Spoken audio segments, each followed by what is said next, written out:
The thunder of hoofbeats echoed across the dusty Arizona landscape as Theodora Harper's knuckles whitened around the worn leather reins of her wagon. The year was 1878, and the harsh sun of Camp Verde beat down mercilessly as she spotted the riders cresting the hill ahead. Three men, their faces obscured by bandanas, rifles gleaming in the midday light, outlaws without a doubt, and they were headed straight for her. Theodora had known the journey from Prescott to Camp Verde would be dangerous, especially for a woman traveling alone, but desperation had made her bold. After her father's death, the boarding house he'd left her in Prescott had burned to the ground, leaving her with nothing but a deed to a small plot of land near Camp Verde, a wagon full of meager possessions, and a pair of aging mules that had seen better days. "Whoa there, boys."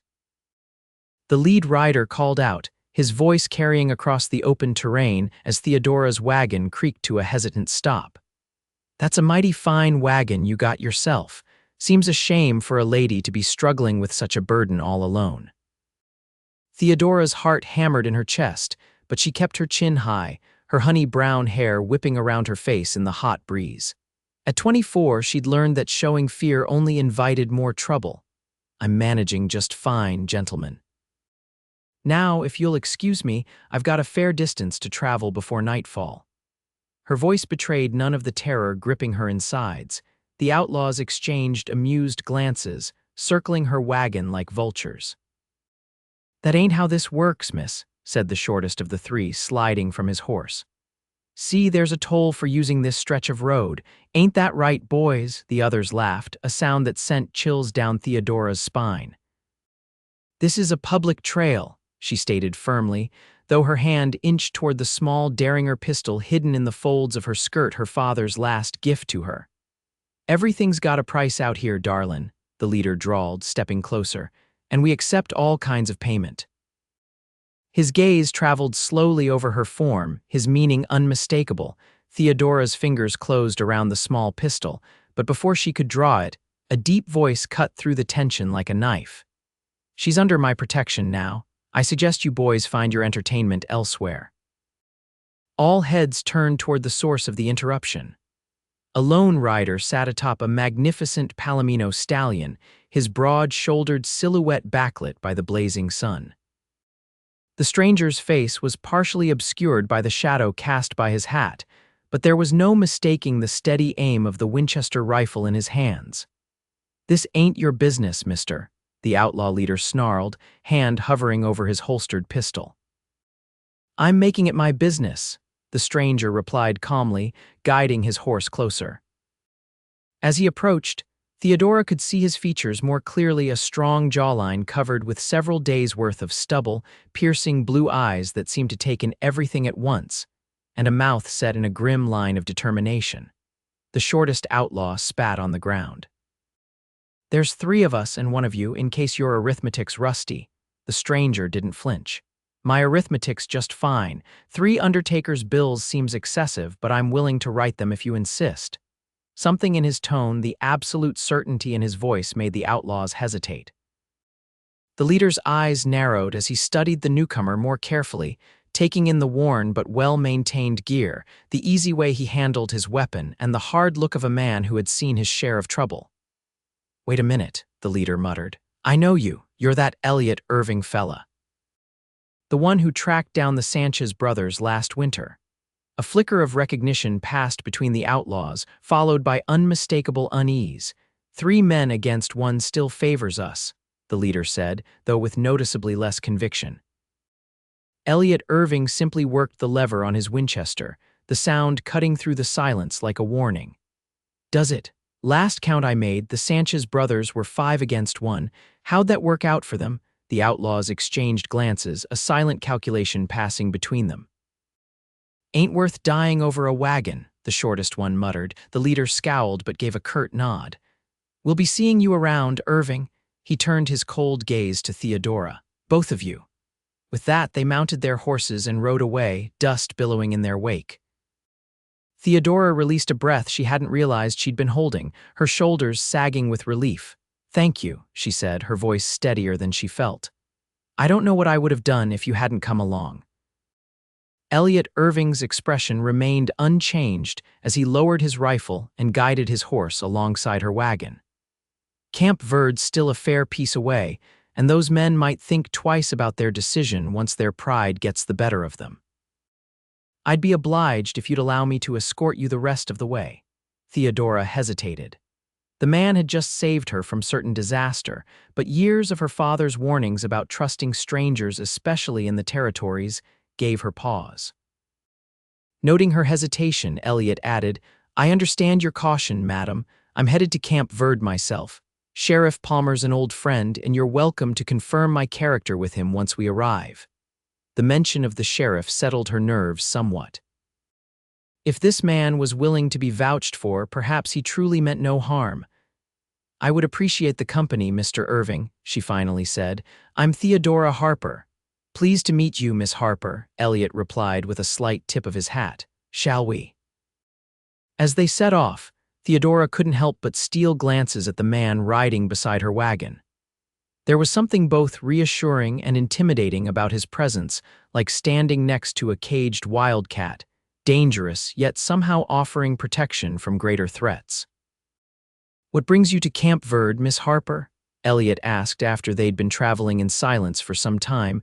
Theodora hesitated, unsure how much to reveal. "I've inherited some property there, a small plot with a cabin, according to the deed. My father passed recently, and it's all I have left." "My condolences," Elliot said, his tone genuine. "Camp Verde's growing, but it's still rough around the edges, not the easiest place for a woman alone." "I don't have much choice," Theodora replied, a hint of defensiveness in her voice, "and I'm tougher than I look, Mr. Irving." The hint of a smile touched Elliot's lips for the first time. "I don't doubt that for a second, Miss Harper. Anyone who faces down 3 outlaws with nothing but grit and a derringer has my respect." Theodora's eyes widened. "How did your hand never left your skirt pocket after they stopped you," he explained. "Smart to keep it hidden, though against those 3 it might not have been enough." "It was my father's," she admitted. "He always said a lady should have protection, especially out here in the territories. Your father was a wise man." As the afternoon stretched on, the road wound through stands of cottonwoods and alongside a shallow creek. Theodora found herself sharing more of her story, how her father had been a respected shopkeeper in Prescott until consumption took him, how the fire had destroyed everything just weeks after his passing, and how this mysterious inheritance was her last hope for a fresh start. Elliot, by contrast, revealed little about himself, though he listened attentively to her tale. The few questions she ventured about his background were met with brief, non-committal responses that made it clear he preferred to keep his past to himself. "The law bringing you to Camp Verde?" she eventually asked, unable to contain her curiosity about the man who had mentioned tracking outlaws. Elliot's expression darkened slightly. "Not officially. I'm not a lawman, Miss Harper, though I've worked with them from time to time. Let's just say I'm looking for someone, and my search has led me to Camp Verde." The way he said it, with a coldness that hadn't been present before, made Theodora decide not to press further. Instead, she turned her attention to the horizon, where the first buildings of Camp Verde were finally coming into view. Camp Verde had begun as a military outpost before growing into a proper town that served as a hub for the surrounding ranches and mines. As they approached, Theodora could see the main street lined with false-fronted buildings, a general store, a saloon, a small hotel, and various other establishments necessary for frontier life. The setting sun cast long shadows across the dusty thoroughfare, giving the town an almost eerily deserted appearance. "Most folks are inside having supper about now," Elliot explained, noting her expression.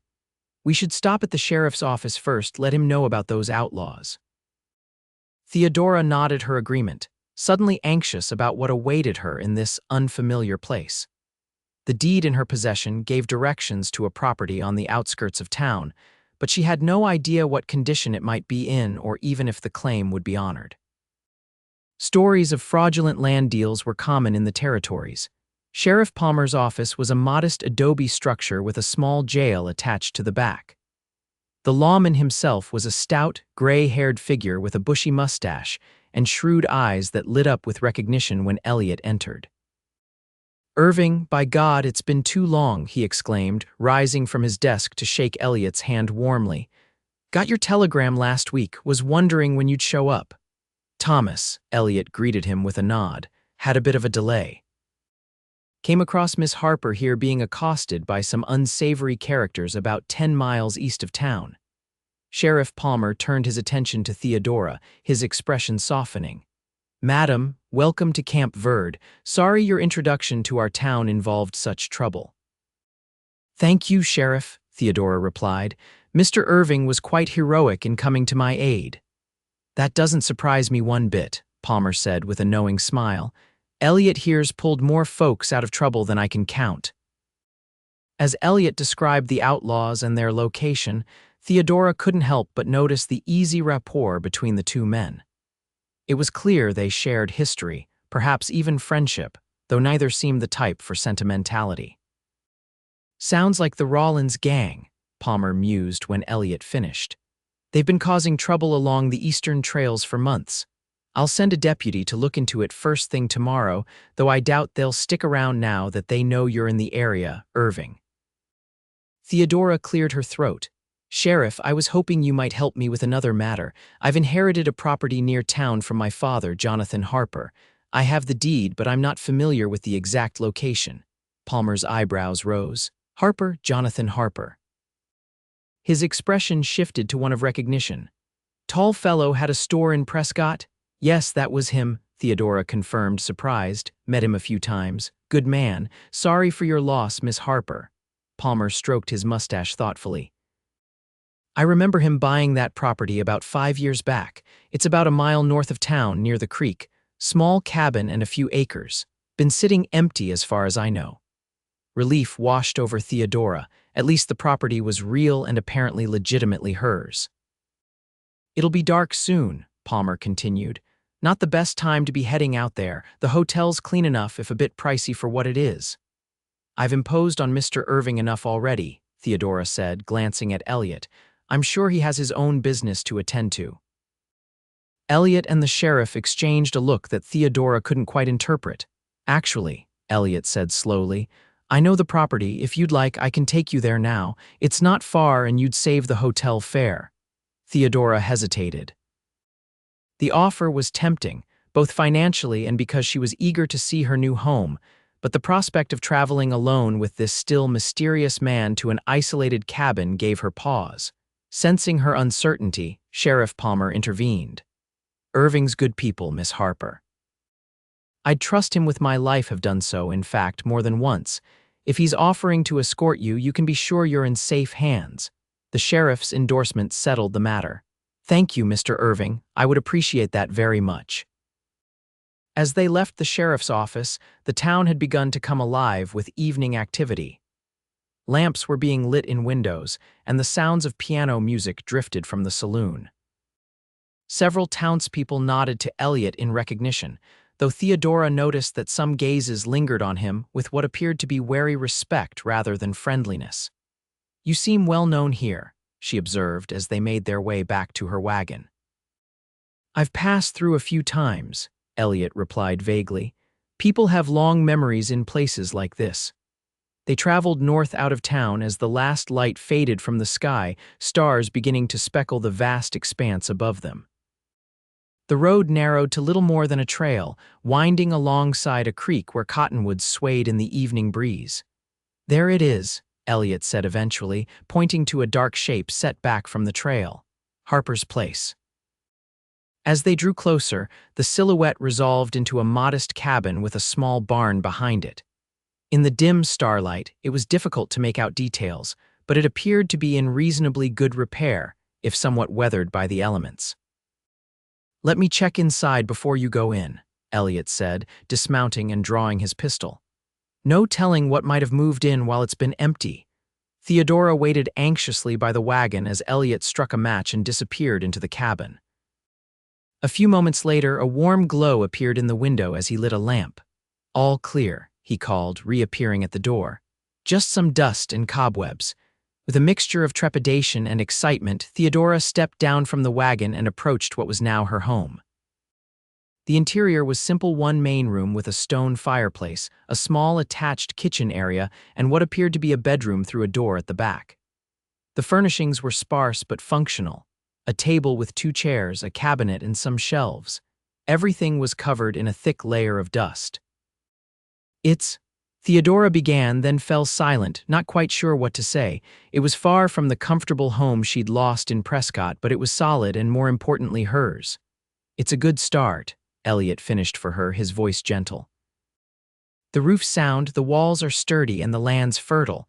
I've seen people build a lot from much less." Theodora nodded, suddenly overwhelmed by the enormity of the task before her. She was alone in an unfamiliar place, with winter approaching and limited resources. The confidence that had carried her this far wavered. "I'll help you unload your wagon," Elliot said, seemingly oblivious to her moment of doubt. "Then I should head back to town. There's a decent boarding house where I've stayed before." "Of course," Theodora said quickly, pushing aside her uncertainty. "You've been more than kind already. I couldn't ask for more." They worked together in companionable silence, bringing in her trunks and supplies. As they finished, Elliot paused at the door. "I'll come by tomorrow morning if that's agreeable," he said.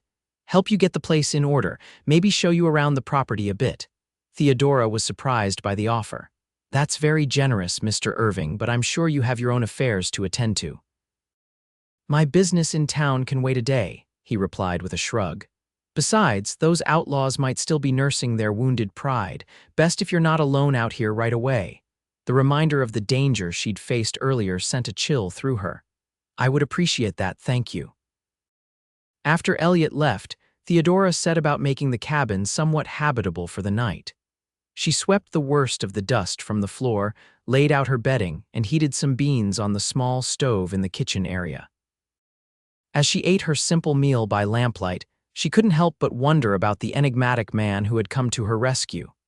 Elliot Irving was clearly respected, perhaps even feared, yet he had shown her nothing but kindness and consideration. His reluctance to speak of his past only heightened her curiosity. Was he running from something? Or perhaps, as he'd hinted to the sheriff, hunting someone down? That night, sleeping in her new home for the first time, Theodora dreamed of outlaws and dusty trails, and of piercing blue eyes that seemed to see straight through to her soul. The morning brought clarity and a renewed sense of purpose. Sunlight streamed through the cabin's small windows, revealing details she'd missed the night before: carved wooden finials on the bedposts, a hand-painted design around the fireplace, small touches that suggested whoever had built this place had done so with care.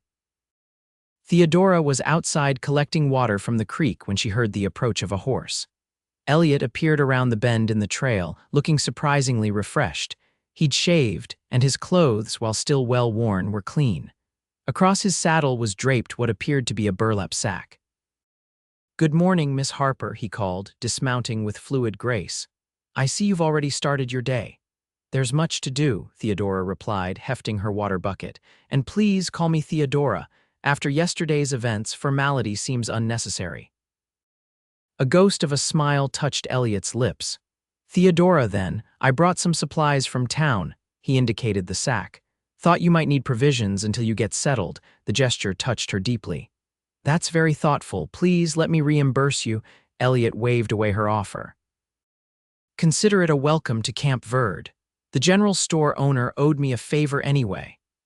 As they walked back to the cabin together, Theodora couldn't help but notice how different Elliot seemed in the morning light, less intimidating, though no less capable looking. There was a quiet strength to him that was somehow reassuring rather than threatening. The day passed in a flurry of activity.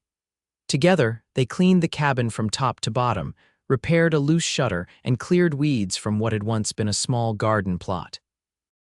Elliot showed her the boundaries of her property, which included a spring-fed pond beyond the barn and a stand of fruit trees that, though untended for years, still bore potential for a harvest. "Your father chose well," Elliot commented as they paused to rest in the shade of an ancient oak.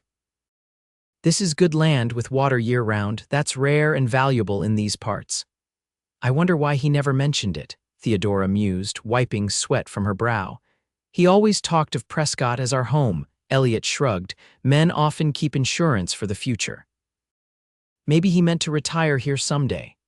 Perhaps, Theodora agreed, though something about the explanation didn't quite satisfy her.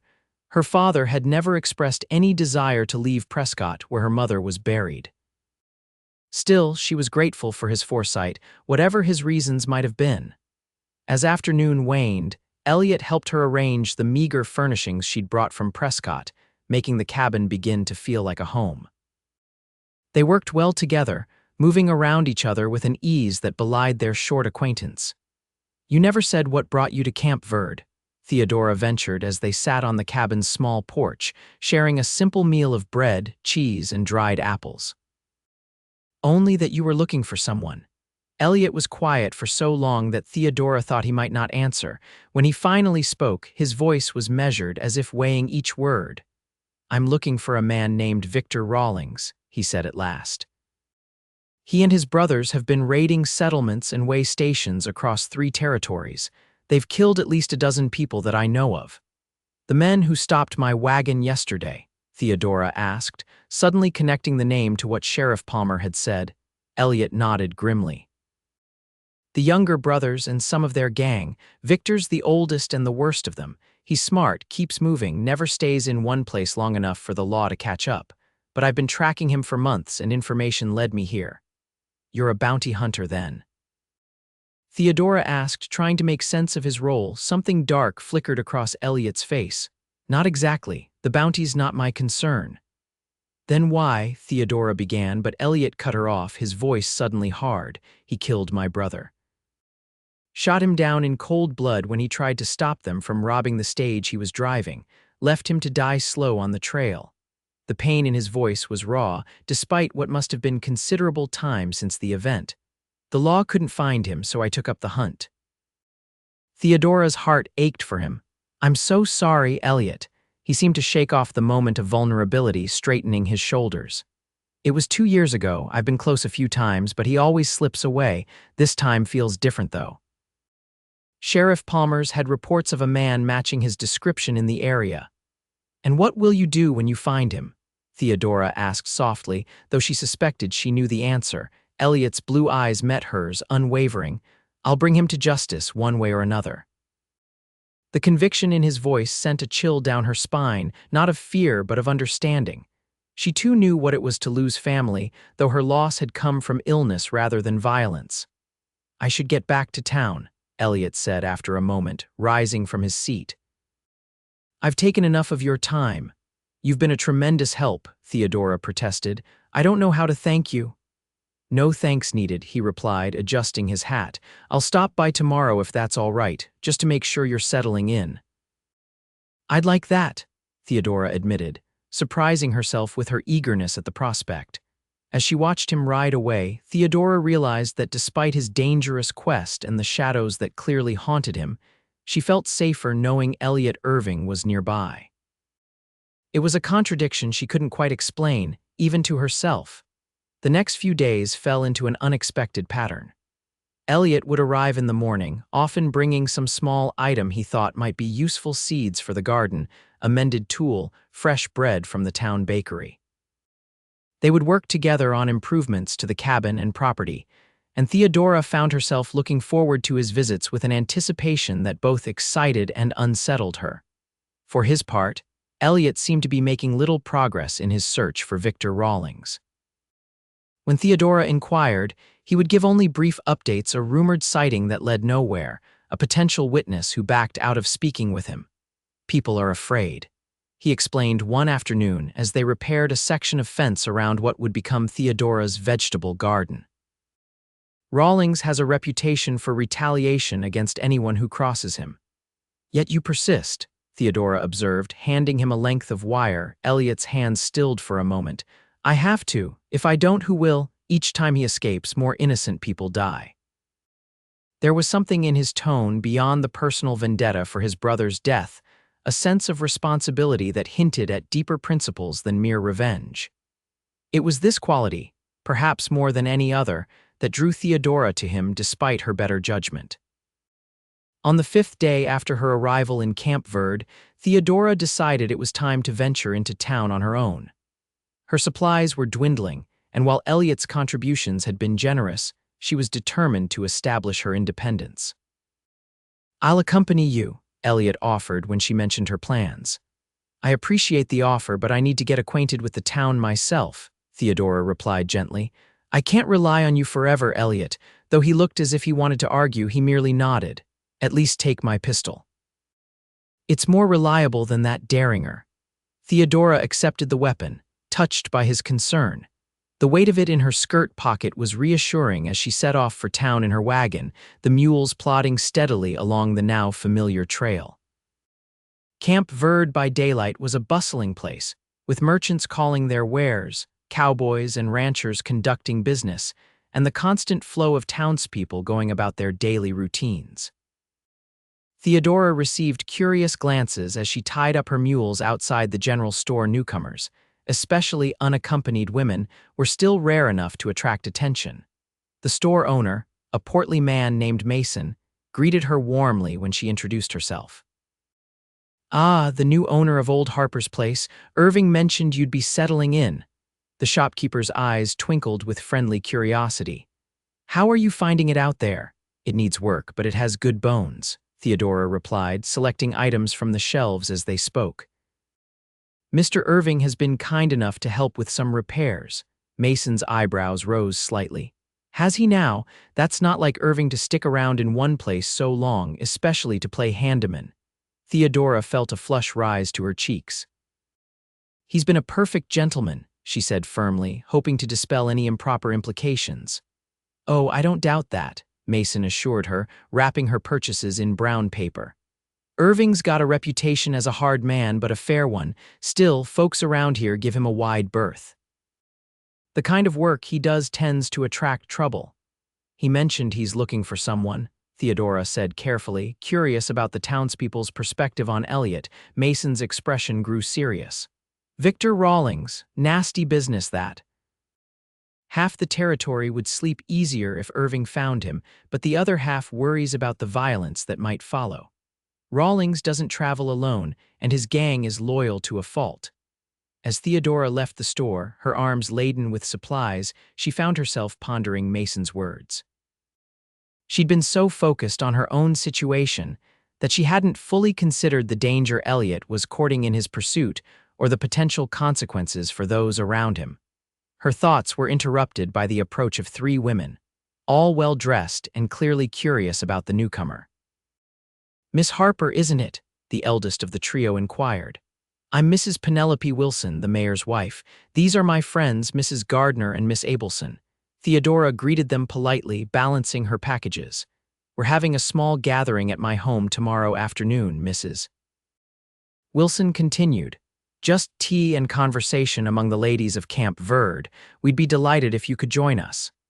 The invitation was unexpected but welcome. Theodora had been so absorbed in establishing her homestead that she'd given little thought to forming social connections in town. "That's very kind of you," she replied. "I would be happy to attend." "Excellent," Mrs. Wilson beamed.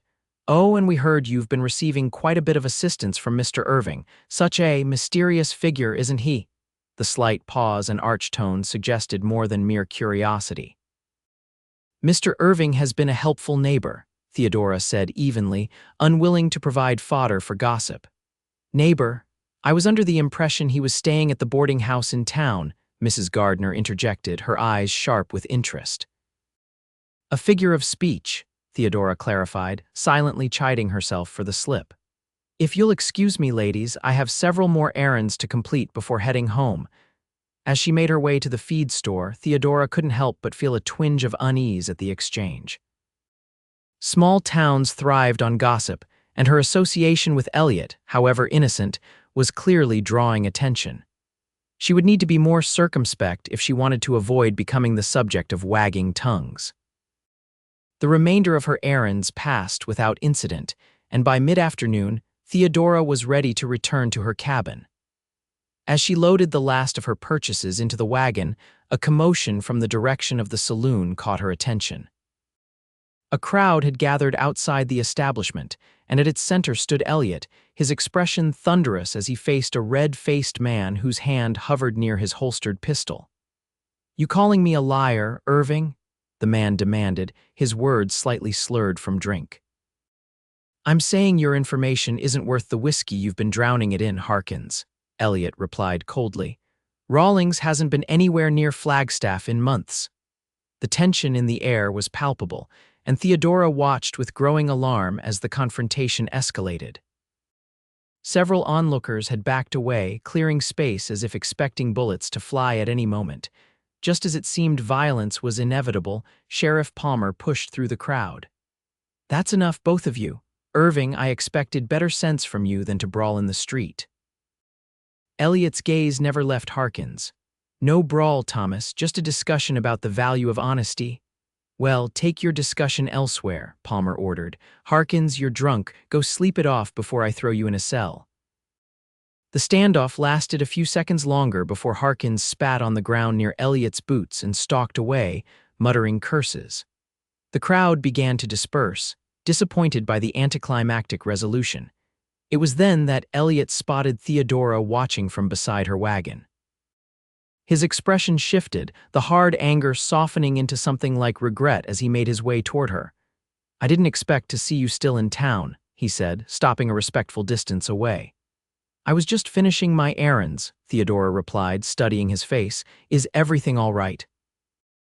Elliot glanced back toward the saloon, his jaw tight. "Just a disagreement over information. Harkins claimed to have seen Rawlings near Flagstaff, but I know for a fact he was spotted in the opposite direction around the same time. He was trying to earn a few dollars by telling me what he thought I wanted to hear." Theodora hesitated, then asked the question that had been growing in her mind. "How long will you stay in Camp Verde if your search proves fruitless here?" Something flickered across Elliot's face, surprise, perhaps, or uncertainty. "I haven't given it much thought," he admitted. "The trail is still warm enough to follow, and when you find him, what then?" Theodora pressed, realizing how much she'd come to value his presence, how accustomed she'd grown to seeing him each day. "Then justice is served and I move on," Elliot said simply, though there was a note in his voice that suggested the matter wasn't quite so straightforward. "To hunt another outlaw?" Theodora couldn't keep a hint of judgment from her tone. Elliot's expression hardened slightly. "It's what I do, Theodora. It's what I've been doing since James was killed. I'm good at it, and it needs doing." The finality in his voice made it clear the subject was closed. Theodora nodded, accepting his position even as she felt a pang of disappointment. "I should head back before dark," she said, turning to her wagon. "Will I see you tomorrow?" Elliot hesitated, then shook his head. "I need to follow up on some information out of town. Could be gone a few days." "I see," Theodora said, trying to mask her dismay. "Well, be careful." "Always am," he replied, then added, "Lock your doors at night, Theodora, and keep that pistol close." The warning sent a chill through her. "Is there something you're not telling me?" Elliot's gaze was steady. "Just a precaution. The Rawlings gang has been known to target isolated homesteads." With that unsettling thought, they parted ways. As Theodora guided her wagon out of town, she couldn't shake the feeling that Elliot's absence would leave a void larger than she was prepared to acknowledge, nor the worry that his dangerous pursuit might eventually lead trouble straight to her door. The next few days passed with agonizing slowness. Theodora threw herself into work around the property, cleaning, repairing, planting anything to keep her hands busy and her mind from wandering to thoughts of Elliot's whereabouts or safety. She attended Mrs. Wilson's tea gathering, where she was subjected to thinly veiled inquiries about her relationship with that Irving fellow. Theodora deflected as best she could, emphasizing her independence and her plans for developing her property. By the time she left, she'd secured some useful contacts: a woman who would sell her chickens at a fair price, another who made soap and candles, a widow who offered to show her the best berry picking spots when the season came. On the fourth day after Elliot's departure, Theodora decided to explore the furthest reaches of her property, areas she hadn't yet visited. Taking a small pack with food and water, she set out on foot, following the creek that bordered her land. The autumn air was crisp, the sky a brilliant blue dotted with occasional clouds. As she walked, Theodora found herself imagining how the land might look in other seasons, blanketed with snow in winter, erupting with wildflowers in spring, lush and green in summer. For the first time since arriving, she allowed herself to think long-term, to envision a future here. After about an hour's walk, the creek bent sharply around a rocky outcropping. As Theodora followed its course, she came upon a small clearing bathed in dappled sunlight. In the center stood the charred remains of what appeared to have been a cabin, now nothing more than blackened timbers and a crumbling stone chimney. Curiosity drew her closer. The structure had clearly been abandoned for years, perhaps decades. Wild flowers and scrub had reclaimed much of the ground around it, growing up through what might once have been a floor. As she examined the ruins, something metallic caught her eye among the debris. Kneeling, Theodora brushed away leaves and dirt to reveal a small tin box, its surface scorched but intact. The clasp was rusted shut, but with some effort, she managed to pry it open. Inside was a folded piece of paper, yellowed with age but protected from the elements by the sealed box. With careful fingers, Theodora unfolded it to reveal a letter, the handwriting faded but legible. "My dearest Jay, I fear our time together grows short. The rumors from town suggest C has learned of our arrangement. I dare not risk coming to you now for both our sakes, but know that my heart remains yours as it has been since that first day by Willow Creek. The deed is secured in your name as promised. Use it well when the time comes. Perhaps someday what we cannot have, they might enjoy freely without the shadows that have haunted us. Forever yours." M. Theodora stared at the letter, puzzled by its cryptic contents.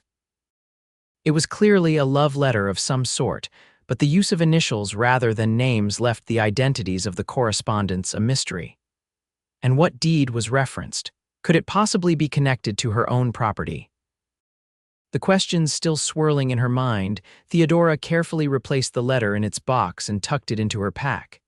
As she straightened, a sound from behind made her freeze, the unmistakable click of a pistol being cocked. "Well, well," came a rough voice. "What have we here?" A little bird far from her nest. Theodora turned slowly to find herself facing two men, one tall and lean with a pockmarked face, the other shorter but powerfully built. Both wore dusty trail clothes and expressions that made her blood run cold. "This is private property," she said, fighting to keep her voice steady. "My property." The taller man laughed, a harsh sound devoid of humor. "Is that so? Funny, we've been watching this place for days and ain't seen nobody but you coming and going from that cabin yonder." "And that fancy friend of yours," the shorter man added, his eyes narrowing. "The one that ran off our boys the other day." With a sinking feeling, Theodora realized these must be more members of the Rawlings gang that Elliot had warned her about. Her hand inched toward her pocket where she still carried his pistol. "I wouldn't," the tall man warned, gesturing with his own weapon. "Now, why don't you be a good girl and tell us where Irving's gone off to?" "I don't know," Theodora answered truthfully. "He didn't tell me where he was going." The men exchanged glances. "That's unfortunate," the shorter one said, his tone suggesting it was unfortunate for her rather than them. "Victor was hoping for a chat with him." "Victor Rawlings?" Theodora asked, trying to buy time as she assessed her options. The men were between her and the trail back to her cabin, but she knew the land along the creek well enough now to potentially lose them if she could get a head start. "The very same," the tall man confirmed with a twisted smile. "He's got a score to settle with Irving, and he figured the quickest way to draw him out would be through you." "You've been watching me," Theodora realized with a chill. "Smart and pretty," the shorter man leered. "No wonder Irving's been sniffing around your place." "Your mistake was coming out here all alone," the tall one added.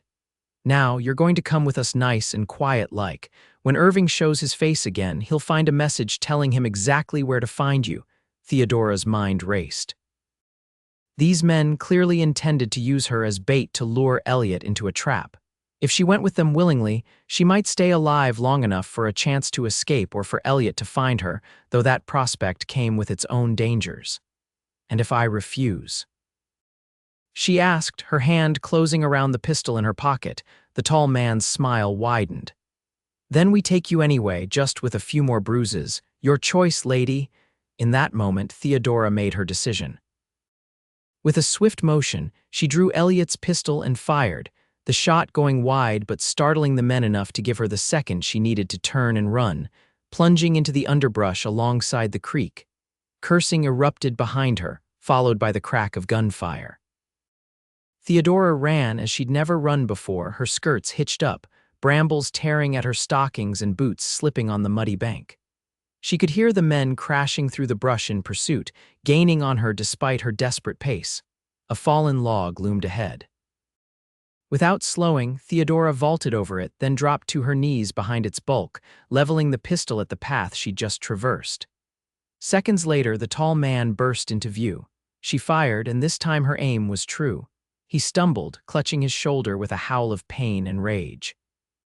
Before she could take aim at the second man, a powerful blow struck her from behind. He had circled around while his partner drew her fire. The pistol flew from her grasp as she fell forward, her vision swimming from the impact. Rough hands grabbed her, hauling her to her feet. "You'll pay for that," the shorter man growled, his face contorted with fury as he glanced at his wounded companion. "Victor can have what's left of her after I'm done," the tall man snarled, pressing a handkerchief to his bleeding shoulder. As they dragged her back toward where they'd left their horses, Theodora fought with every ounce of strength she possessed, kicking, scratching, even attempting to bite the hand that covered her mouth to stifle her screams. Her struggles earned her a backhanded blow that left her ears ringing and the taste of blood in her mouth. Half conscious, she was aware of being thrown across a saddle, her wrists bound with coarse rope. The men mounted, and soon they were moving at a swift pace away from her property, deeper into the rugged terrain beyond Camp Verde. As awareness returned fully, panic threatened to overwhelm her. Theodora forced herself to breathe, to think.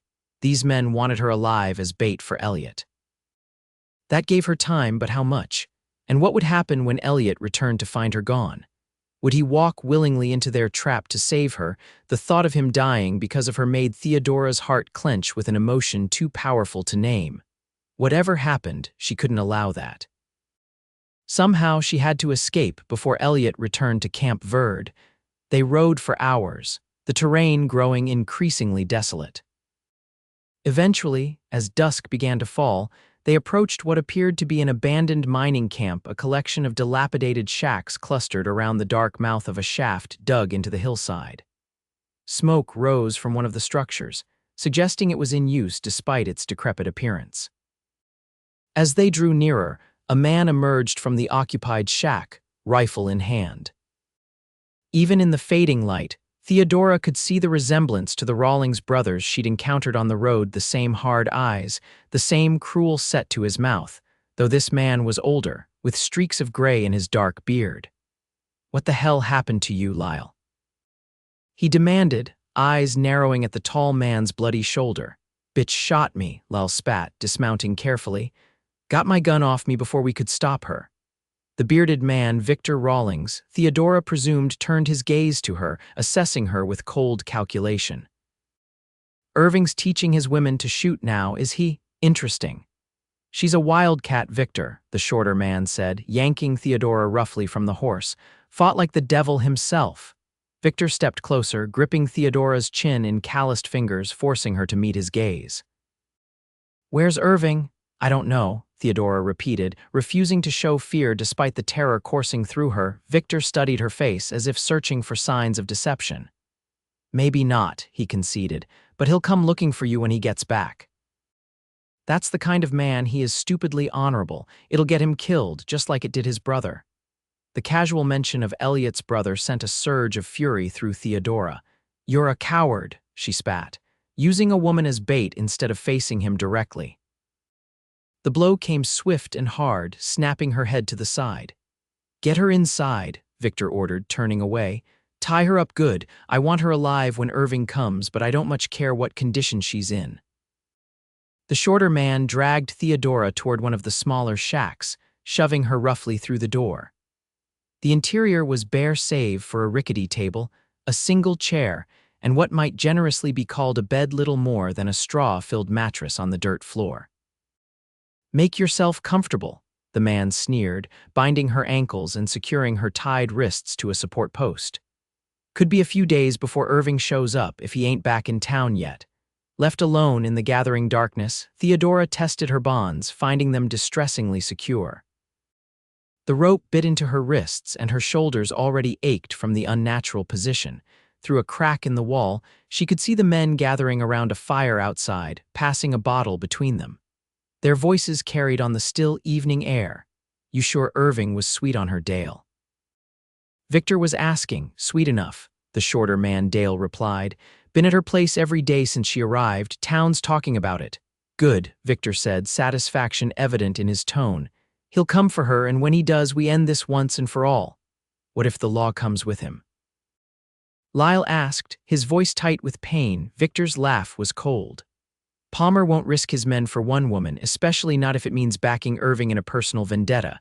No, he'll come alone, he always does." As night fell fully, Theodora closed her eyes, exhaustion and fear warring within her. She thought of Elliot, of his quiet strength, his unexpected kindnesses, the pain that lived behind his eyes when he spoke of his brother. In the short time she'd known him, he had become important to her in ways she hadn't fully recognized until now, faced with the prospect of never seeing him again. "Please don't come," she whispered into the darkness, even as part of her longed for rescue. "Please be smarter than they think you are." The night passed in fitful bouts of uncomfortable sleep, interrupted by the throbbing pain in her wrists and the constant awareness of danger. By morning, Theodora's mouth was parched, her muscles stiff from immobility. When Dale finally entered with a tin cup of water, she drank gratefully despite her revulsion at accepting anything from her captors. "Hungry?" he asked, producing a strip of jerky. Theodora nodded, swallowing her pride. If she was going to escape, she needed to keep up her strength. Dale untied one of her hands so she could eat, keeping his pistol trained on her with a warning look that made it clear any attempt to resist would be severely punished. When she'd finished, he bound her again, though slightly less tightly than before, a small mercy that gave her hope. As the second day of captivity wore on, Theodora began to formulate a plan. She had noticed that the support post to which she was tied showed signs of rot where it met the floor. If she could work it loose, she might be able to free herself, at least from the fixed position. Whenever she was alone, Theodora pushed and pulled at the post, careful to make no noise that might alert her captors. By nightfall, she could feel a slight give in the wood, not enough to break free yet, but progress nonetheless. That night, as she dozed fitfully, she was jolted awake by raised voices outside. "You're sure it was him?" Victor was demanding. "Positive," came the reply from a man Theodora hadn't seen before, presumably another gang member. Irving rode into Camp Verde about an hour after sunset, went straight to the sheriff's office, then to the Harper woman's place. When he found it empty, he started asking questions all over town. "And," Victor pressed, "and nobody could tell him nothing, just like we planned. But he's on the hunt now, Victor. You should have seen his face when he realized she was missing." Victor's laugh sent chills down Theodora's spine. "Perfect. He'll find our message soon enough. By this time tomorrow, Elliot Irving will be in the ground beside his brother." Terror and hope warred within Theodora. Elliot was back, was looking for her, but he was also riding into a trap. She redoubled her efforts on the post, feeling the rotten wood giving way slightly more with each push. Just before dawn, her persistence was rewarded. The post shifted enough that she could slide her bindings up and over the top, freeing her from the fixed position though her wrists remained tied.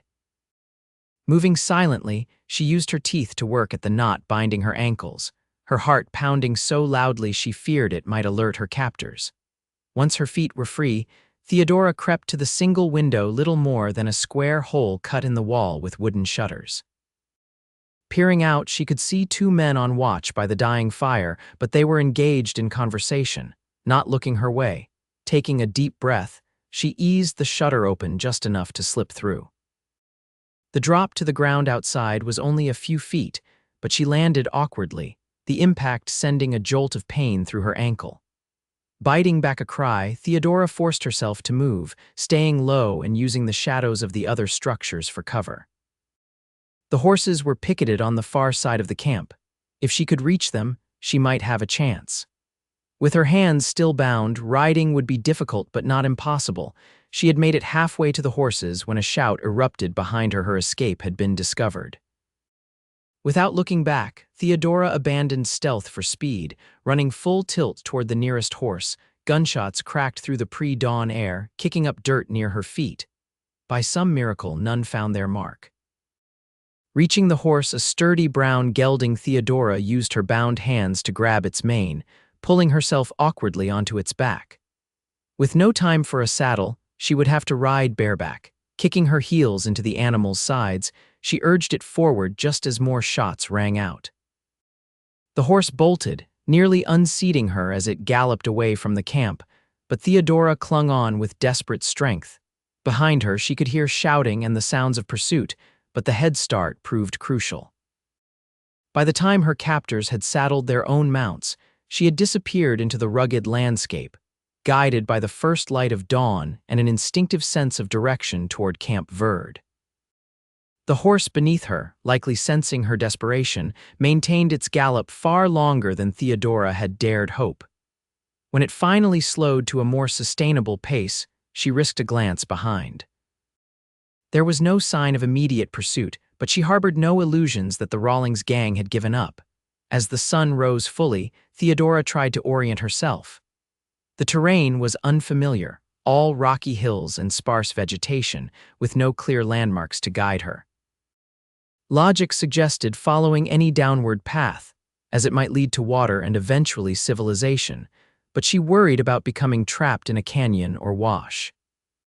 After several hours of cautious progress, the strain of riding with bound hands and the cumulative exhaustion of her ordeal began to take their toll. Theodora's vision swam, and staying upright on the horse became an increasing challenge. She had to stop to rest, even knowing the danger of delay. Finding a sheltered spot beneath an overhanging ledge, she dismounted clumsily and collapsed against the cool stone. The horse, equally tired, stood nearby, head lowered. Theodora's lips were cracked with thirst, her body aching from the rough ride and her previous bindings. Just as her eyes began to close, a sound snapped her back to alertness: hoofbeats, approaching rapidly. Had the Rawlings gang found her trail? Panic surged through her as she struggled to her feet, but before she could remount, a rider appeared around the bend.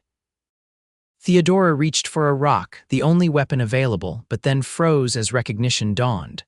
The rider was Elliot. For a moment, they simply stared at each other, Elliot atop his palomino, expression shifting from tense alertness to disbelief. Theodora leaning against the rock face, disheveled and wounded but undeniably alive. Theodora. Elliot's voice cracked as he dismounted, crossing the distance between them in long strides. "How did you find me?" she managed, her own voice barely above a whisper. "I've been tracking the Rawlings gang for 2 years," Elliot replied, his eyes taking in her bound hands, the bruises on her face, the dried blood on her lip. "I know their habits, their hideouts, when I saw the signs of struggle at your property and found their message." His voice hardened. "I thought I might be too late." With gentle hands, he untied her wrists, wincing at the raw marks left by the ropes. "Can you ride? We need to get you to town to a doctor." Theodora nodded, though in truth she wasn't certain she had the strength. "They'll be looking for me, Victor Rawlings." She began, then faltered. "I know," Elliot said grimly. "This ends today one way or another, but first I'm getting you to safety." He helped her onto his own horse, mounting behind her so she could lean against his chest. The solid warmth of him, the steady beat of his heart against her back, brought tears to Theodora's eyes, tears of relief, of something deeper she wasn't ready to name. They rode double for several miles before Elliot suddenly reined in, his body tensing. "Riders," he said quietly, nodding toward a dust cloud visible in the distance. "Coming fast. Could be Rawlings' men." Theodora's heart sank. In her condition, outrunning pursuers wasn't an option, and she knew Elliot wouldn't abandon her. "What do we do?" Elliot's gaze scanned their surroundings, settling on a rocky formation nearby. "There," he decided. "Defensible position, good visibility. We make a stand if we have to." Leading both horses, they made their way to the rocks. Elliot helped Theodora to a sheltered spot, then positioned himself where he could monitor the approaching riders. "If it's them, he said, checking his weapons.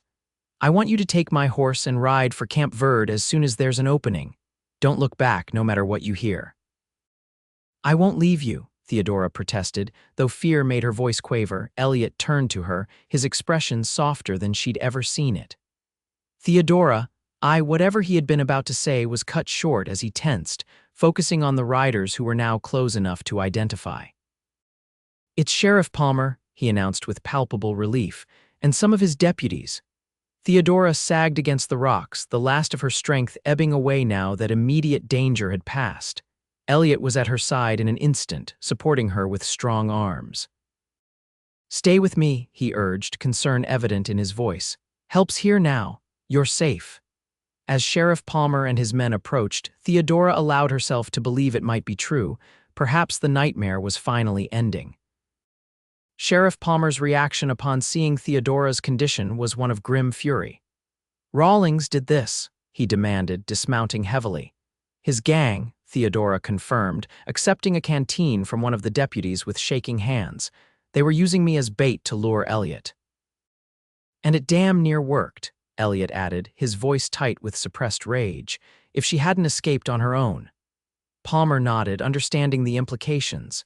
"We got your message about tracking them to the old Silverton mine, figured you might need backup, especially if the lady was involved." "For once, I'm glad you didn't listen when I told you to stay out of my business," Elliot admitted, the ghost of a smile touching his lips. One of the deputies was a man with some medical knowledge. He cleaned and bandaged Theodora's wrists and examined her other injuries, pronouncing none of them serious, though she would need proper medical attention in town.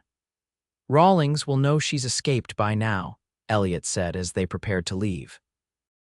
"He might cut his losses, move on before we can organize a proper search.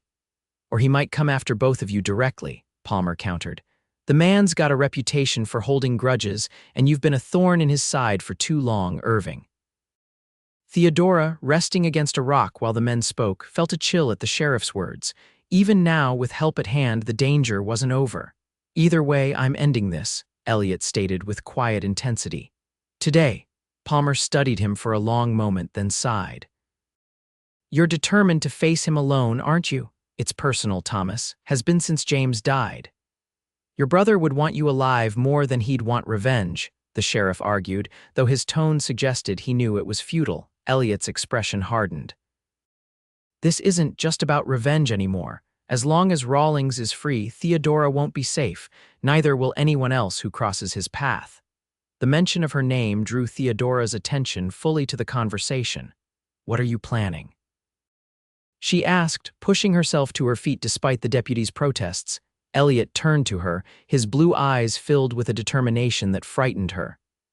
"I'm going back to the mine. Rawlings thinks he's setting a trap for me, but he's wrong. This time I'm setting the trap for him." "That's suicide," Theodora protested, moving to his side. "There could be a dozen men with him." "5 by my count," Elliot corrected, "and they'll be scattered searching for you. It's the best chance I'll get." "Then I'm going with you," Sheriff Palmer declared, crossing his arms. Elliot shook his head. "Your first responsibility is to get Miss Harper safely to town. Besides, I work better alone." The argument continued as they mounted up, with Palmer eventually conceding that his primary duty was to Theodora's safety, though he extracted a promise from Elliot to wait for reinforcements before confronting Rawlings directly. "I'll send men as soon as we reach Camp Verde," the sheriff insisted. "Just scout the situation, Irving. Don't do anything foolish." Elliot's noncommittal nod did little to reassure Theodora. As they prepared to part ways, the sheriff and his deputies escorting her to town, Elliot returning to track the Rawlings gang, she pulled her horse alongside his. "Come back," she said simply, reaching out to touch his arm. "Please." Something flickered in Elliot's eyes, a warmth, a promise, quickly masked by the resolve that had driven him for 2 years. "Take care of yourself, Theodora. You're the strongest woman I've ever met." With that, he wheeled his horse around and galloped away, leaving Theodora with the sinking feeling that she might never see him again. The journey to Camp Verde passed in a blur of exhaustion and worry. Sheriff Palmer insisted on taking her directly to the doctor, an elderly man named Whitaker who clucked disapprovingly at her injuries while treating them with gentle hands. "You're lucky nothing's broken," Dr. Whitaker pronounced after his examination. "Rest, plenty of fluids, and those wrists should heal nicely. The bruises will fade in time." Theodora hardly heard him, her thoughts miles away with Elliot. When Sheriff Palmer entered to check on her, she immediately pressed him for news. "Nothing yet," he admitted. "I've sent 4 men to back him up, but it'll take time for them to reach the mine. Irving knows what he's doing, Miss Harper. He's faced worse odds before." "He shouldn't have to face them alone," Theodora replied, struggling to sit up despite the doctor's protests. "Sheriff, you know he's going to confront Rawlings before your men arrive. That's why he was so willing to let you escort me to town." Palmer's expression confirmed her suspicion. "Irving's been hunting Rawlings for 2 years. He won't let anyone else take that satisfaction from him, not even me." "Then we have to go back," Theodora insisted. "Now, before it's too late." "You're in no condition to travel," Dr. Whitaker objected, but Theodora silenced him with a look. "I've already been kidnapped, beaten, and ridden miles through the wilderness with bound hands," she said firmly. "I can manage a few more hours on horseback if it means preventing a man's death." Her determination must have been evident, for the sheriff sighed heavily. "You remind me of my late wife," he said, a note of grudging admiration in his voice. "Stubborn as a mule when she believed she was right." "Was she?" Theodora asked, already reaching for her torn and dusty blouse. "Usually," Palmer admitted with a wry smile. "Doctor, is she strong enough to ride if we take it slow?" Dr. Whitaker frowned but gave a reluctant nod. "Physically, yes, though I advise strongly against it. The lady needs rest, not more trauma." "What I need," Theodora corrected, her voice steady despite the pain flaring in her various injuries, "is to make sure Elliot Irving doesn't throw his life away on my account." Within the hour, Theodora found herself once again on horseback, this time riding alongside Sheriff Palmer. They had decided against a larger group, reasoning that speed was of the essence, and a smaller party could move more quickly. The sheriff had left word for his deputies to follow as soon as they were able. As they rode, Palmer filled the silence with stories of Elliot, how he had been a rancher before his brother's murder, how he had transformed almost overnight into one of the most effective trackers and fighters the territory had ever seen, how his reputation had grown to the point where merely mentioning his name was enough to make some outlaws surrender rather than face him. "He was different before," Palmer said as they paused to rest the horses. "Quieter, yes, but there was a lightness to him. James's death took that away. For 2 years, I've watched him exist rather than live, driven by nothing but the need to bring Rawlings to justice." "Until recently," Theodora suggested, remembering the rare smiles, the moments of genuine connection they had shared. Palmer studied her with shrewd eyes. "Yes, until recently, you've changed him, Miss Harper, whether you realize it or not. For the first time since his brother died, I've seen glimpses of the old Elliot, the man he used to be." The sheriff's words gave Theodora both hope and fear, hope that what she felt growing between them was not one-sided, fear that it might be extinguished before it had truly begun. As they approached the area where Theodora had been held, Palmer signaled for caution, leading them on a circuitous route that provided cover while allowing observation of the abandoned mining camp. From their vantage point, the camp appeared deserted, with no sign of either the Rawlings gang or Elliot. "Something's wrong," the sheriff muttered, scanning the area with narrowed eyes. "Too quiet. They should still be searching for you, or at least have left someone behind." A terrible thought struck Theodora. Unless they've already found Elliot. Palmer's grave expression did nothing to allay her fears. Drawing his rifle, he indicated they should proceed with extreme caution, approaching the camp from the side rather than directly. As they drew nearer, the stillness of the place became more pronounced. No smoke rose from the shacks, no horses were visible at the picket line, and no voices carried on the dry air. "Wait here," Palmer ordered in a whisper, dismounting to continue on foot. Theodora obeyed, though every instinct screamed for her to follow. Minutes stretched like hours as she watched the sheriff move from building to building, gun at the ready. When he finally emerged from the largest shack and gestured for her to join him, the relief was palpable. "They're gone," Palmer confirmed as she approached, her horse's hooves stirring dust in the abandoned camp. But there was a fight here, blood on the ground, bullet holes in the walls. Theodora's heart constricted. Elliot. No way to tell whose blood it is, the sheriff admitted, his expression grave. But I found this. He held out a piece of paper, torn and stained with what might have been blood. The message was brief, written in a hasty scrawl. Irving, if you want to finish this, meet me at Willow Creek. Sundown, come alone or the next message will be delivered with the lady's finger. VR Theodora gasped. Willow Creek, but that's what? Palmer prompted when she fell silent. The letter I found in the ruins on my property, Theodora explained, suddenly making the connection. It mentioned Willow Creek as a meeting place between two lovers. Could it be the same place? Palmer's brow furrowed in thought. There is a Willow Creek about 5 miles west of your land, old meeting point for settlers and traders back in the early days. Mostly forgotten now, except by those who have been in these parts a long time. Rawlings is older than his brothers, Theodora recalled. Old enough to have known the area years ago, perhaps. And Irving would know it too from his ranching days, Palmer added, the pieces falling into place. But why there? Why not just ambush him here? Theodora had no answer, but an increasing sense of urgency drove her back to her horse. If the message says sundown, we don't have much time, the sheriff nodded grimly. Willow Creek it is then, and God help us if we're too late. They rode hard, pushing their mounts to the limits of endurance. As they traveled, Theodora found her thoughts turning to the mysterious letter she discovered the lovers who had met in secret, the deed mentioned, the initials J and M. Could there be a connection to her property, to her father's unexpected inheritance? The questions nagged at her, but the immediate concern for Elliot's safety overshadowed all else. The sun was low on the horizon when they approached Willow Creek, a modest stream lined with ancient trees that gave it its name. The area opened into a small clearing, seemingly peaceful in the golden light of approaching evening. Palmer signaled for Theodora to remain hidden among the trees while he scouted ahead. From her position, she could see movement in the clearing, two figures facing each other, one unmistakably Elliot, the other a bearded man she recognized as Victor Rawlings. They were too distant for her to hear their words, but the tension in their postures was evident. Neither had drawn a weapon, but both stood ready, hands hovering near holsters. It was clear they were engaged in some form of verbal exchange, perhaps the final words before the inevitable confrontation. Sheriff Palmer had circled around to approach from another angle, using the trees for cover. Theodora watched anxiously as he moved into position, rifle at the ready.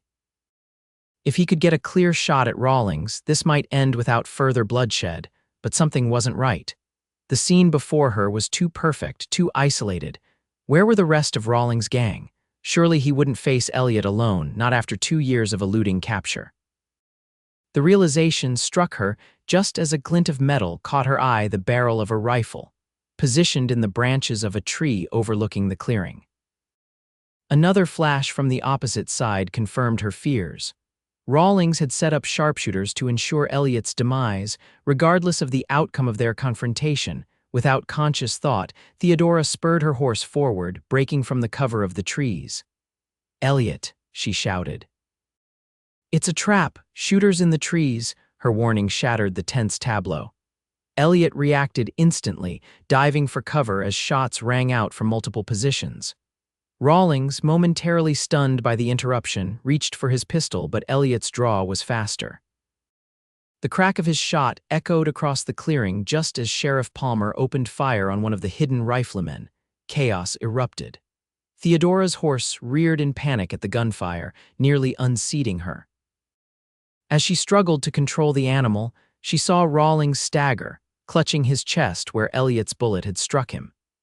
He remained upright, however, returning fire with grim determination despite his wound. More shots came from the trees, at least 3 different positions by Theodora's count. Elliot and the sheriff were pinned down, unable to advance or retreat without exposing themselves to the crossfire. Theodora guided her frightened horse back into the cover of the trees, mind racing. If she could create a diversion, draw the attention of at least some of the shooters. A plan formed, desperate but potentially effective.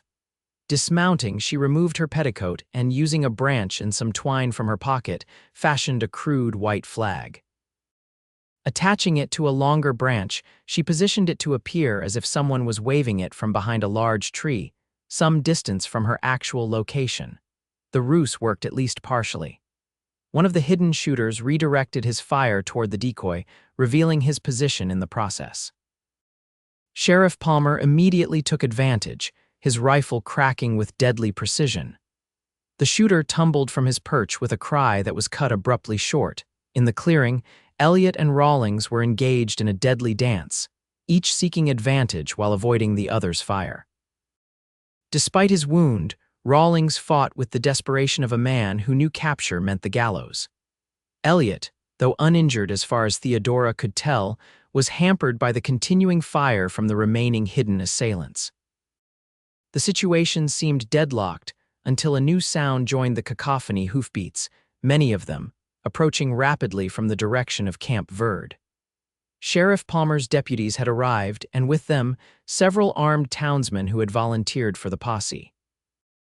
Sensing the changing tide, the hidden shooters abandoned their positions, breaking cover to flee into the surrounding wilderness. Two were cut down by the approaching riders before they could escape. Another disappeared into the thick underbrush, pursued by several members of the posse. In the clearing, the standoff between Elliot and Rawlings reached its climax. The outlaw leader, now wounded in several places and seeing his advantage evaporate, made a final, desperate lunge toward Elliot, pistol blazing. Elliot stood his ground, returning fire with deadly accuracy. The two men were mere feet apart when Rawlings finally fell, his last bullet whistling harmlessly past Elliot's ear. As the shooting subsided, an eerie stillness descended over Willow Creek. Theodora emerged from her hiding place, rushing toward Elliot with no thought for her own safety.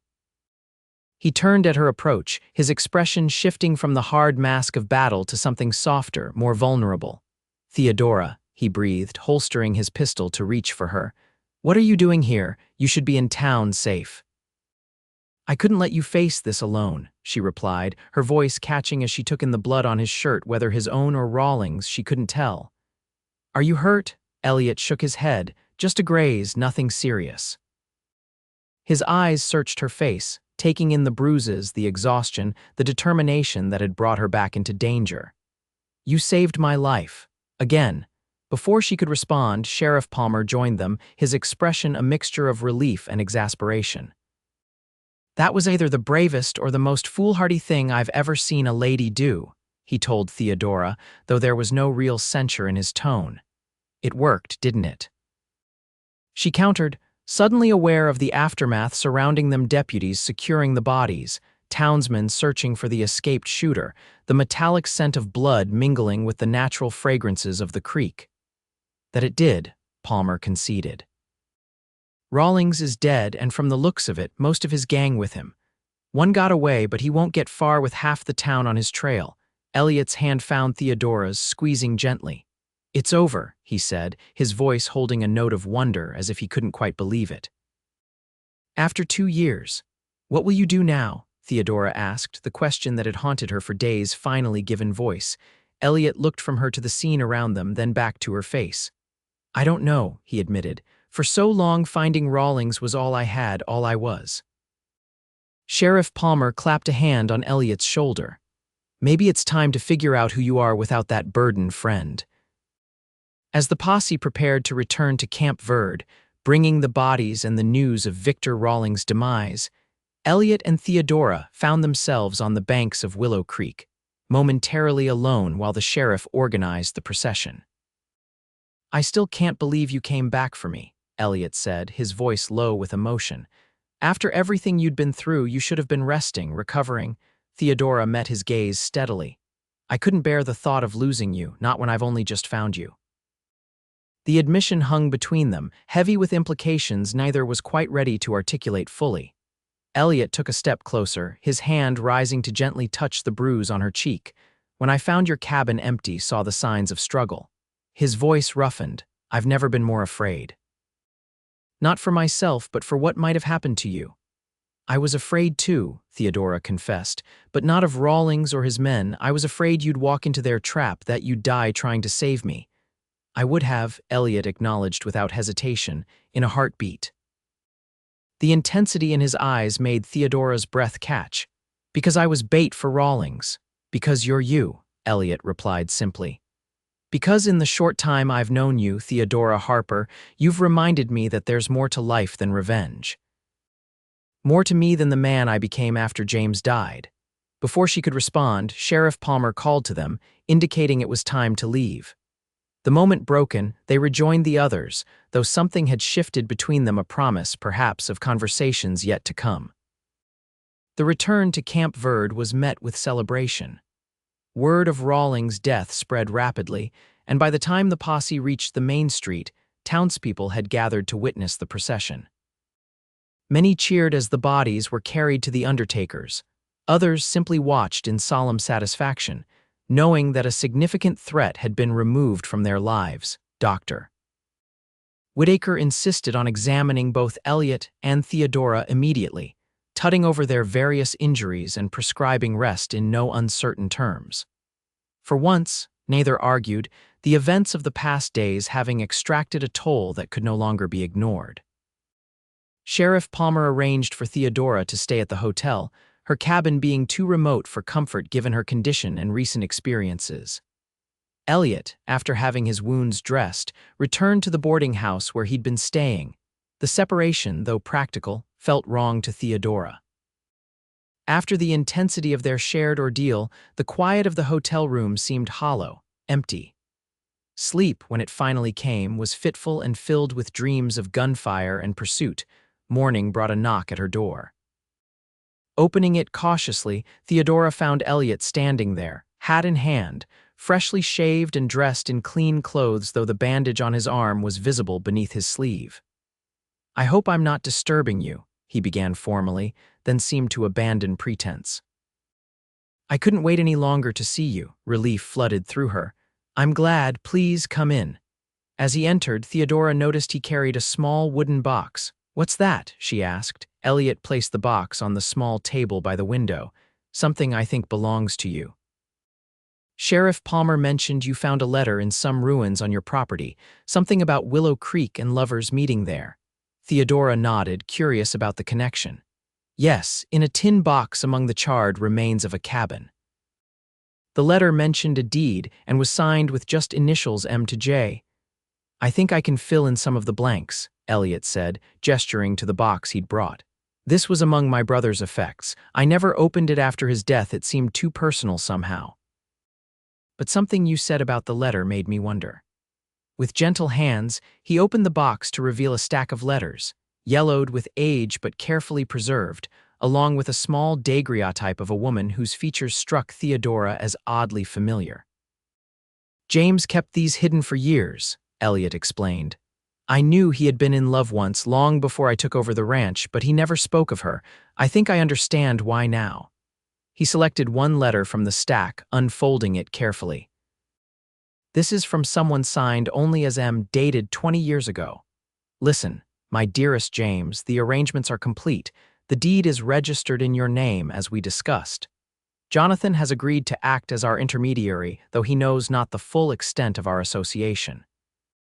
He believes only that I wish to invest in property discreetly, being a widow of some means but limited freedom. The cabin by Willow Creek will serve as our meeting place until circumstances allow for more permanent arrangements. How I long for the day when we might live openly as man and wife, without the shadow of my family's disapproval hanging over us. Until then, know that you have my heart completely. Forever yours, Margaret." Theodora listened with growing astonishment. "Jonathan, that was my father's name." "And the deed? Could it possibly be the same property I now own?" Elliot nodded, his expression thoughtful. "I believe so. From what I can piece together from these letters, your father acted as a go-between for my brother and this woman, Margaret. She purchased land in James's name, using your father as a proxy to avoid detection by her family. But why would they need such secrecy?" Theodora wondered. The letters suggest she was from a prominent family in Prescott, one that would have disapproved of her relationship with a common rancher like my brother. Elliot selected another letter. This one mentions that her family had already arranged a marriage for her to a man of their choosing, someone with political connections. The story unfolded between them as they read more of the correspondence, a tale of forbidden love, of meetings by Willow Creek, of plans for a future that never came to be. The final letter, dated just months before James Irving's death, spoke of Margaret's illness and her desire to leave what remained of her fortune to James. She must have died before they could be together, Theodora said softly, moved by the tragedy of their love story. And your brother never told you about her, Elliot shook his head. James was a private man, especially about matters of the heart. I knew he rode out alone sometimes, that he seemed to be waiting for something or someone, but he never confided in me about Margaret. And my father kept their secret all these years, Theodora mused, even from me. But why would he leave me the property in his will? Why not tell me its history? Perhaps he meant to, Elliot suggested. Or perhaps he thought it better that you discover it on your own, without the burden of old secrets. They sat in contemplative silence, the morning sun streaming through the window as they absorbed the revelations. The connection between their families, hidden for decades, seemed almost too coincidental to be believed, yet the evidence was undeniable. There's one more thing, Elliot said after a time, reaching into his pocket. I found this among James's things as well. I never understood its significance until now. He held out a small velvet pouch. Theodora opened it to find a delicate gold locket on a slender chain. Inside was a miniature portrait of a young man, unmistakably James Irving, with the same blue eyes as his brother and a lock of dark hair. He must have given it to Margaret, and somehow it came back to him after her death, Elliot said quietly. Or perhaps my father returned it to him, Theodora suggested. As the keeper of their secret, he would have been the natural person for Margaret to entrust it to in her final days. The pieces of the puzzle continued to fit together as they talked how the property had likely passed from James to Jonathan Harper upon the former's death, and then to Theodora through her father's will. The ruins she had discovered were almost certainly the meeting place mentioned in the letters, perhaps destroyed by fire at some point after both lovers had died. It's strange to think that our lives have been connected in this way without our knowledge, Theodora said, carefully returning the letters to their box. That our paths might have crossed even without Rawlings and his men attacking your wagon. Elliot finished for her, a smile touching his lips despite the solemnity of their discovery. I prefer to think it was inevitable, that we would have found each other somehow, regardless of circumstances. The sentiment warmed Theodora's heart. What happens now? She asked, the question encompassing far more than just the revelations about their family's past. Elliot's expression grew thoughtful. For 2 years, I've lived with only one purpose. Now that it's fulfilled, I find myself at a crossroads. There will always be outlaws to track, justice to be served, but I'm not sure that's the path I want to follow anymore. What do you want, Elliot? Theodora asked softly, her heart racing with possibilities she hardly dared voice. His blue eyes met hers, clear and certain. A home, peace. The chance to be the man I was before grief and vengeance consumed me. He paused, then added, and you, Theodora, if you'll have me. The directness of his declaration took her breath away. We've known each other such a short time, she said, though her heart was already certain of its answer. Time enough to save each other's lives, Elliot pointed out with a hint of humor. Time enough for me to know that I don't want to face another day without you in it. He took her hands in his touch gentle on her still healing wrists. I'm not asking for an immediate answer. Only the chance to court you properly, to build something together that honors the lives we've lived and the people we've lost, but isn't defined by them. Tears pricked at Theodora's eyes, not of sorrow but of a joy so unexpected and complete that it overwhelmed her. I would like that very much, she whispered. The weeks that followed brought healing not just of physical wounds, but of deeper scars that had marked both their souls. Elliot, true to his word, courted Theodora with a patience and tenderness that revealed the man he had been before tragedy reshaped him. Together, they worked to restore her property, making improvements to the cabin and preparing the land for spring planting. Sheriff Palmer, visiting one evening, remarked on the transformation he saw in both of them. "You two were meant to find each other," he observed, watching as they moved comfortably around each other in the small kitchen, preparing dinner. Like the universe was setting things right after all the wrongs. Word came that the last member of the Rawlings gang had been captured trying to cross into Mexico, bringing final closure to the chapter of violence that had brought Elliot and Theodora together. The news was met with quiet satisfaction rather than celebration and acknowledgement that justice had been served, but that the cost had been high for all involved. As autumn gave way to winter, the cabin became a true home. Elliot officially moved in, though propriety was maintained by his sleeping in the small room that had once been a pantry until renovations could expand the dwelling properly. The townspeople, initially scandalized by the arrangement, gradually accepted it as they witnessed the deep respect and genuine affection between the couple. It was on Christmas Eve, with snow falling gently outside and a fire crackling in the hearth, that Elliot formally proposed marriage. The ring he offered was simple, a band of gold with a small sapphire that had belonged to his mother, but to Theodora, it was perfect. "Yes," she said without hesitation, tears of joy spilling down her cheeks as he slipped the ring onto her finger. 1,000 times yes. They were married in early spring, when the first wildflowers had begun to bloom across their land. The ceremony, held beneath the ancient oak tree near where they had found the ruins of the lovers' meeting place, was attended by nearly everyone in Camp Verde. Sheriff Palmer stood as Elliot's best man, beaming with pride as if he had personally arranged the match. As the seasons turned, their life together deepened and flourished. The land proved bountiful, yielding crops that supported them and produced enough surplus to sell in town. Elliot's skills as a horseman and tracker found new purpose in breeding and training horses, while Theodora discovered a talent for preserving and selling the fruits from the old orchard they had restored. A year to the day after their wedding, their first child was born, a son they named James Jonathan, honoring both the brother Elliot had lost and the father who had, in his own way, brought them together.